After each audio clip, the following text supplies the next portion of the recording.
ሰላም ጤና ይስጥልን የተከበራችሁ የብስራት ዩቲዩብ ተመልካቾቻችን የብስራት የመረጃ ሰዓታችን ነው ተጀምሯል። መረጃዎቹን ወደ እናንተ በማድረስ እኔ ምረት ታደሰ አብሬያችሁ ቆይታ አደርጋለሁ። ከሀገር ውስጥ ከባህር ማዶ ያገኘናቸውን ወቅታዊና አዳዲስ መረጃዎችን እነግራችኋለን። የሀገር ውስጥ መረጃን አስቀድማለሁ። በጋሞ ዞን ቦረዳ ወረዳ 10 ሰዎች በዝሆኔ በሽታ መጠቃታቸው ተነገረ። በጋሞ ዞን ቦረዳ ወረዳ ተላላፊ የሆነ የዝሆኔ በሽታ ምርመራ ከተደረገላቸው 600 ሰዎች ውስጥ 10 ሰዎች ተጠቂ መሆናቸው መረጋገጡን የወረዳው ጤና ጽሕፈት ቤት ምክትል ኃላፊ አቶ ሽመልስ አገኘው ለብስራት ሬዲዮ ተናግረዋል።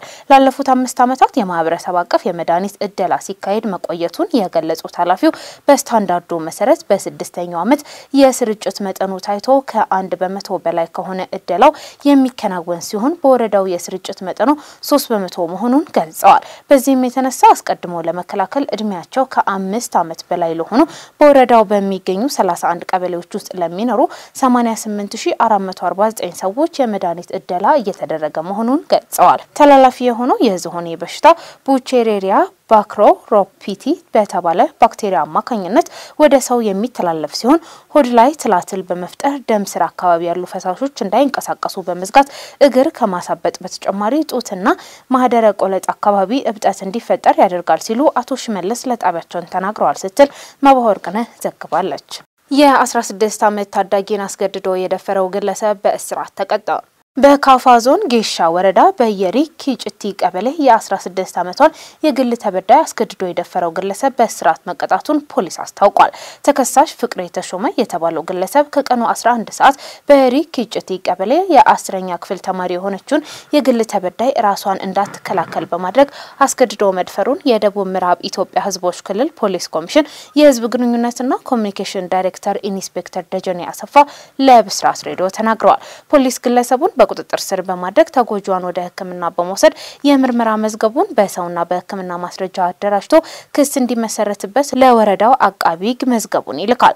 አቃቢ ህግ ከፖሊስ የደረሰውን የምርመራ መዝገብ መነሻ በማድረግ የሰውና የሰነድ ማስረጃ መርምሮ ግለሰቡ ላይ በፌዴራል የወንጀል ህግ 620 ንዑስ አንቀጽ 1 ላይ የተመለከተውን ተላልፎ በመገኘቱ በፈጸመው ክብረ ንጽህናን በመገርሰስ ወንጀል ክስ መስርቶበት ፍርድ ቤት ያቀርበዋል። የጌሻ ወረዳ ፍርድ ቤት ወረዳ ከአቃቢ ህግ የቀረበለትን ክስ መዝገብ ግራ ቀኙን ተመልክቶ አቃቢ ህግ ምስክሮችን አስቀርቦ ካዳመጠ በኋላ ተከሳሽ ፍቅሬ ተሾመን በ8 ዓመት ጽኑ እስራት እንዲቀጣ ፍርድ ቤት ውሳኔ ማስተላለፉን ኢንስፔክተር ደጀኔ አሰፋ ለብስራት ሬዲዮ ተናግረዋል ስትል ሳምራይ ስዩም ዘግባለች። የነብስ ግድያ ፈጽመው ተሰውረው የነበሩ ተጠርጣሪዎች በቁጥጥር ስር ዋሉ። በጂንካ ከተማ ከሜሮን ሆቴል በስተጀርባ ተብሎ በሚጠራው አካባቢ ምስጋናው መስፍንና ሀብታሙ ሀውሌ የተባሉ ተጠርጣሪዎች አንድ ግለሰብ በመዝረፍና የነፍስ ግድያ ፈጽመው ተሰውረው እንደነበር ተገልጿል። ድርጊቱን ፈጽመው የተሰወሩ ግለሰቦች በቁጥጥር ስር መዋላቸውን የጂንካ ከተማ አስተዳደር ጽሕፈት ቤት የኮሙኒኬሽንና የህዝብ ግንኙነት ባለሙያ የሆኑት አቶ የሱፍ አህመድ ለብስራት ሬዲዮ ተናግረዋል። ግለሰቦቹ በቁጥጥር ስር የዋሉት ፖሊስ ባደረገው ክትትልና በህብረተሰቡ ጥቆማ መሰረት መሆኑ ተጠቁሟል። ተከሳሾቹ ከአሪዞን ጂንካ ከተማ ውስጥ የሟችን ስልክ ለመሸጥ ሲንቀሳቀሱ ከህዝብ በደረሰ ጥቆማ እጅ ከፍንጅ መያዛቸው ተገልጿል። በቁጥጥር ስር ያሉ ሁለት ተጠርጣሪዎች በተመለከተ ፖሊስ የደረሰበትን የምርመራ ሂደት በቀጣይ ለማህበረሰቡ የሚያሳውቅ መሆኑ ተገልጿል ስትል ኢደን ሽመልስ ዘግባለች። የተከበራችሁ ተመልካቾቻችን ለዕለቱ ያዝንላችሁ የሀገር ውስጥ መረጃችን ይህን ይመስል ነበር። አሁን ደግሞ ወደ ዓለም አቀፍ መረጃችን እናልፋለን። ትራምፕ ዩናይትድ ስቴትስ የኒውክሌር ጦር መሳሪያ ሙከራን እንደምትቀጥል ተናገሩ። የዩናይትድ ስቴትስ ፕሬዝዳንት ዶናልድ ትራምፕ የመከላከያ ዲፓርትመንት የኒውክሌር ጦር መሳሪያ ሙከራን ከሌሎች የኒውክሌር መሳሪያ ጋር እኩል በሆነ መልኩ እንዲቀጥል ማዘዛቸውን ተናግረዋል። የአሜሪካው መሪ ከደቡብ ኮሪያው አቻቸው ሊ ጄ-ሚዩንግ ጋር የተሳካ የንግድ ድርድር ካደረጉ በኋላ አጋሯን ደቡብ ኮሪያ የራሷን የኒውክሌር የሚንቀሳቀስ የባህር ሰርጓጅ መርከብ እንድትገነባ አረንጓዴ የይለፍ ቃል ሰጥተዋታል። በደቡብ ኮሪያ ቡሳን ከተማ በተካሄደው የኤስያ ፓሲፊክ ኢኮኖሚ ትብብር የመሪዎች ጉባኤ ላይ ከቻይና ፕሬዝዳንት ዢ ጂንፒንግ ጋር በከመገናኘታቸው ጥቂት ቀደም ብሎ ትራምፕ የግል ንብረታቸው በሆነው ትሩዝ የማህበራዊ መድረክ ላይ ባጋሩት መልእክት አሜሪካ ከየትኛውም ሀገር የበለጠ የኒውክሌር ጦር መሳሪያ አላት፣ ቻይና ግን በ5 ዓመታት ውስጥ ሊኖራት ይችላል ብለዋል። ትራምፕ አክለውም በሌሎች ሀገራት ምክንያት የኒውክሌር ሙከራ ፕሮግራሞች እንደገና እንዲጀምር አዘዋል። የጦርነት ዲፓርትመንት የኒውክሌር መሳሪያዎች በእኩልነት መሞከር እንዲጀምር መመሪያ ሰጥቻለሁ። ይህ ሂደት ወዲያውኑ ይጀምራል ሲሉ አክለዋል። ትራምፕ የኒውክሌር አቅም ያላቸው ሚሳኤሎችን የበረራ ሙከራ ወይንስ የኒውክሌር ፈንጂ ሙከራ እንዲደረግ ስለመፈቀዳቸው ግን ግልጽ አይደለም። የብራዚል ፖሊስ በሪዮ ከተማ ህግን በማስከበር በወሰደው ዘመቻ 119 ሰዎች ተገደሉ። ሪዮ ዲ ጄኔሮ ከተማ ዝቅተኛ ገቢ ባላቸው ውስጥ ከአደንዛዥ እጽ አዘዋዋሪ ቡድን ጋር በተደረገ የፖሊስ ወረራና ግጭት ቢያንስ 119 ሰዎች መሞታቸው የብራዚል መንግስት ባለስልጣናት አስታውቀዋል። ሰፋ ያለው የፖሊስ ዘመቻ ከመጠን ያለፈ የኃይል አጠቃቀም ቅሬታ ከቀረበበት ከአንድ ቀን በኋላ እርምጃው ቀጥሏል። ማቾች 115 ተጠርጣሪ ወንጀለኞችና አራት የፖሊስ አባላት ሲሆኑ ቁጥሩ አስቀድሞ ከተነገረው በላይ ነው። ባለስልጣናቱ ማክሰኞ ዕለት ፖሊስ በወሰደው ወረራ 60 ተጠርጣሪዎች ተገድለዋል ብለው ነበር። ይህ ህግ የማስከበር ዘመቻ 2500 ፖሊሶችና ወታደሮቹ በፔናና ኮምፕሌክሶ ዶ አለማኦ ፋቬላሳ ውስጥ ተሳትፈዋል። የሪዮ ግዛት ፖሊስ ጸሐፊ ፌሊፔ ኩሪ በሰጡት መግለጫ እንደተናገሩት ተጠርጣሪዎቹ የጸጥታ ኃይሎችን በማሳተፍ ካሜራ ልብሳቸውን ላይ ተደርጎ ተንቀሳቅሰዋል። በጫካ ውስጥ ተጨማሪ አስክሬኖች ተገኝተዋል። ነዋሪዎቹ ከአስክሬን ውስጥ አልባሳትና ቁሳቁሶች ማውጣታቸውን አክለዋል። የተባበሩት መንግስታት ድርጅት ዋና ጸሐፊ አንቶኒዮ ጉተሬስ የሟቾች ቁጥር ከፍተኛ መሆኑን አሳስበዋል።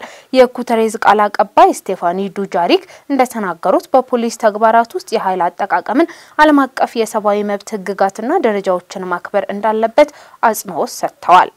በዩናይትድ ስቴትስና በቻይና መካከል ያለውን ከፍተኛ ውጥረት በማቃለል ትራምፕና ዢ የንግድ ስምምነት ላይ ደርሰዋል። የዩናይትድ ስቴትስ ፕሬዝዳንት ዶናልድ ትራምፕና የቻይናው ፕሬዝዳንት ጂ ጂንፒንግ በሀገሪቱ መካከል ያለውን የንግድ ጦርነትና የእርስ በርስ ግጭት ለማስቆም ተስማምተዋል። ይህም ስምምነት ውጥረቱን በመቀነስ የዓለም ኢኮኖሚን ከፍ ሊያደርግ ይችላል። ትራምፕና ዢ በደቡብ ኮሪያ በተካሄደው የእስያ ፓሲፊክ ኢኮኖሚ ትብብር የመሪዎች ጉባኤ ጎን ለጎን የአንድ ዓመት የንግድ ስምምነት የደረሱ ሲሆን ሁለቱ መሪዎች ከ2019 በኋላ ለመጀመሪያ ጊዜ ፊት ለፊት ሲገናኙ ያሁኑ የመጀመሪያው ነው። ነገር ግን ትራምፕና የጂ ስምምነት ላልተረጋጋው ንግድ የእረፍት ጊዜ ቢሰጥም ያሉትን የንግድ መሰናክሎች ለመመለስ ብዙም አልመከሩም። በተጨማሪም በርካታ የክርክር ነጥቦችን አልተፈታም። በሲአይኤና በዋይት ሃውስ ብሔራዊ ደህንነት ምክር ቤት በቻይና ላይ የሰሩት የጆርጅ ታውን ዩኒቨርሲቲ ፕሮፌሰር ዴኒስ ዊልደር የዚህ ስብሰባ ግልጽ ውጤት በንግድ ጦርነት ውስጥ ትንሽ ተጽዕኖ ይኖረዋል ብለዋል። ሁለቱም ወገኖች የንግድ መሳሪያቸውን አልተውም፣ ነገር ግን ሁለቱም ወገኖች ስምምነቶቹን እስከያዙ ድረስ መተኮስ ለማቆም ተስማምተዋል ሲሉ ዊደር አክለዋል። በስምምነቱ መሰረት ቻይና ብርቅዬ መሬት ማዕድናት ላይ ያቀደችውን የኤክስፖርት ቁጥጥሯን ለማዘግየት ተስማምታለች። ዩናይትድ ስቴትስ ደግሞ በቻይና ምርቶች ላይ የጣለችውን 100% ቀረጥ ታነሳለች። 20% ፌንታይል ላይ የተጣለው ታሪፍ ወደ 10% ዝቅ እንደሚያደርጉት ትራምፕ ተናግረዋል። ዢ የምርት ፍሰት ላይ ቁጥጥር እንደሚያደርጉ ተስማምተዋል። እየተመዘገበ ያለውን ሞት ለማስቆም ጠንክሮ እንደሚሰራ አምናለሁ ሲሉ ትራምፕ ከደቡብ ኮሪያ በኤርፎርስ 1 ፕሬዝዳንታዊ አውሮፕላን ከደቡብ ኮሪያ ሲነሱ ተናግረዋል። የተከበራችሁ ተመልካቾቻችን ለዕለቱ ያዝንላችሁ መረጃዎች የተከታተላችሁትን ይመስላል። መረጃዎቹን ወደ እናንተ በማድረስ ምህረት ታደሰ አብራችሁ ቆይታ አደረኩ። ሰላም።